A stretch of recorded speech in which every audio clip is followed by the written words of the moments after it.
রাধে রাধে, জয় শ্রীকৃষ্ণ বন্ধুরা। আজ আমি আবারও একটি পৌরাণিক কাহিনী নিয়ে তোমাদের সঙ্গে আলোচনা করতে চলে এলাম। আজ আমি আলোচনা করব কেন গণেশ পুজোয় তুলসী পাতা দেওয়া নিষিদ্ধ।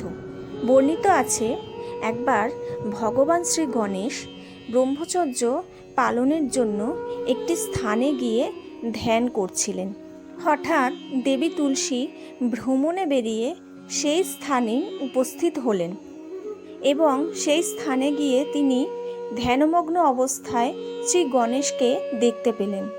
সুঠাম চেহারা, সুপুরুষ শ্রী গণেশকে দেখে তুলসী দেবী মোহিত হয়ে পড়লেন এবং ওনার মনে ভগবান গণেশকে বিবাহ করার ইচ্ছা জেগে ওঠে এবং তিনি তৎক্ষণাৎ শ্রী গণেশের সম্মুখে গিয়ে উপস্থিত হলেন এবং তিনি বলে উঠলেন, হে শ্রী গণেশ, আপনাকে আমি বিবাহ করতে চাই। তখন ভগবান গণেশ দেবী তুলসীর দিকে তাকিয়ে বললেন, হে দেবী, আমি ব্রহ্মচর্য পালন করছি, অর্থাৎ আমার বিবাহ হয় কেমন করে? আমি তো বিবাহ করতে পারবো না আপনাকে। আপনি আমাকে ক্ষমা করুন, আপনার প্রস্তাবে আমি রাজি হতে পারলাম না। দেবী তুলসী ক্রোধান্বিত হলেন। তিনি নিজের ক্রোধ সংবরণ করতে পারলেন না। দেবী তুলসী এটা ভাবতে পারেননি যে ওনার মতন একজন অপরূপ সুন্দরী নারীর প্রস্তাব কেউ ফিরিয়ে দিতে পারেন। দেবী তুলসী বারংবার শ্রী গণেশকে বিবাহ করার কথা বলছিলেন। শ্রী গণেশ বারংবার ওনার প্রস্তাব ফিরিয়ে দিচ্ছিলেন। শেষ অবধি দেবী তুলসী নিজের ক্রোধ একদমই ধরে রাখতে না পেরে শ্রী গণেশকে অভিশাপ দিয়ে বসলেন এবং বললেন, হে গণেশ, আপনি যে ব্রহ্মচর্যের অহংকারে আমার মতন অপরূপ সুন্দরী নারীর প্রস্তাব ফিরিয়ে দিলেন, সেই ব্রহ্মচর্য পালন আপনার দ্বারা হবে না। আপনিও একাধিক বিবাহে লিপ্ত হবেন। আপনার ব্রহ্মচর্যের অহংকার ঘুচে যাবে।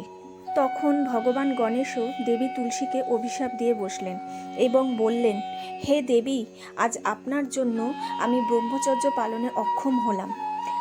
আপনাকেও আমি অভিশাপ দিচ্ছি, আপনার সঙ্গে কোনো মানবের নয়, দানবের বিবাহ হবে এবং পরবর্তীকালে আপনি গাছ রূপে জন্ম নেবেন এবং আপনার সেই বৃক্ষপত্র যেন আমার পূজায় কোনো কাজে না লাগে।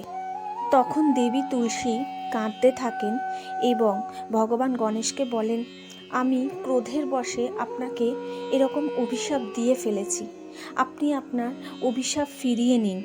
ভগবান গণেশ বললেন, হে দেবী, আমি যখন একবার অভিশাপ আপনাকে দিয়ে ফেলেছি তখন এই অভিশাপ আর ফিরিয়ে নেবার নয়। এইভাবেই দেবী তুলসীর অভিশাপে ভগবান গণেশের ব্রহ্মচর্য নষ্ট হয়ে যায় এবং তিনি ঋদ্ধি এবং সিদ্ধি নামক দুজনকে বিবাহ করেন এবং দেবী তুলসীর সঙ্গে শঙ্খচূড় নামক এক দানবের বিবাহ হয়। এই ছিল দেবী তুলসী এবং শ্রী গণেশের কাহিনী।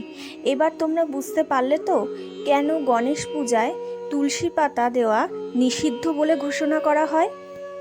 বন্ধুরা, আমার ভিডিওটি যদি তোমাদের ভালো লেগে থাকে তাহলে তোমরা প্লিজ লাইক, কমেন্ট এবং শেয়ার করে দিও এবং কমেন্ট বক্সে গিয়ে একবার জয় দেবী তুলসী মহারানী এবং জয় শ্রী গণেশ লিখে দিও।